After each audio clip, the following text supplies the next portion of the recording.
avec Bernardi et Plasil en milieu défensif pour rééquilibrer l'équipe. Et puis Di Vaio qui réussit un superbe contrôle avant d'enchaîner par cette frappe du gauche et un arrêt de Jérémy Janot. En tout cas, dès les premières minutes, les Monégasques ont été dangereux, y compris Kohler dès la toute première minute. Et puis on arrive à la demi-heure de jeu et cette longue tête d'Ilunga et ce geste inattendu de Pascal Feindouno à l'arrivée de cette longue touche repoussée par la tête du jeune Sambou.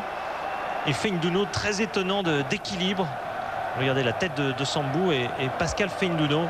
Vraiment un geste étonnant d'équilibriste vraiment pour arriver à marquer ce premier but. Premier souci évidemment, tracas pour Laszlo Bologna, son équipe qui à ce moment-là équilibrait largement le match. Le but intervient à la 12e minute, pardon, je me suis trompé sur la minute. Et les réactions monégasques, eh bien, il y a ce tir de Calonne qui vient quand même d'assez loin.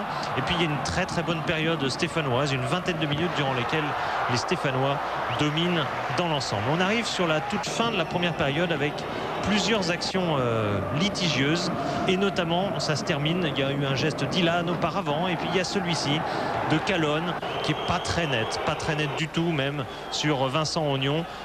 La Slovénie évidemment n'est pas très content. Calonne ne comprend pas. C'est en fait sur l'indication de son assistant David Benec que M. Piccirillo a décidé carton rouge direct. Ça correspond aussi aux instructions reçues naturellement par les arbitres durant l'intersaison sur les coups de coude. Celui-ci n'était vraiment pas manifeste. Les Monégasques, eh bien, ils sont surprenants en ce début de deuxième période. Vous avez vu Gapke réussir une superbe frappe, un arrêt de Janot. Et puis ici, Gapke, un centre en retrait, magnifique. Et Plasil qui subit un petit peu ce ballon, qui en tout cas ne parvient pas à le mettre au fond des filets. Les Stéphanois reprennent quand même globalement le contrôle de cette partie. Action collective de qualité avec Landrin qui glisse à Piquion et Piquion qui vient inscrire le second but.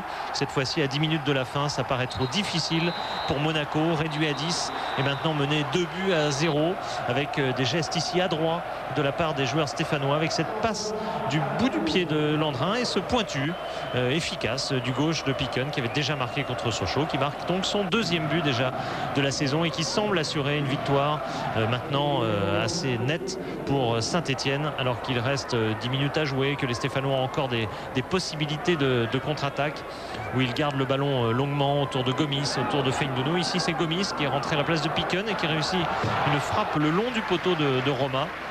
Monaco n'aurait pas mérité ça. C'est déjà assez lourd avec ce handicap d'un homme, avec ce handicap de 2 buts. Et puis Montsoreau lui a montré beaucoup de disposition au poste d'arrière gauche sur lequel il était titulaire ce soir. Regardez Kohler, une reprise assez spectaculaire qui permet à Janot de briller une fois de plus. Montsoreau qui a fait beaucoup de débordements. Il était titulaire à arrière gauche, mais il a joué beaucoup plus haut sur l'aile gauche. Et puis Lecco qui est rentré en cours de jeu. Une maladresse de Bilos, l'Argentin de Saint-Etienne sur le Croate. Un pénalty sifflé par monsieur Piccirillo. Obstruction assez claire de Bilos.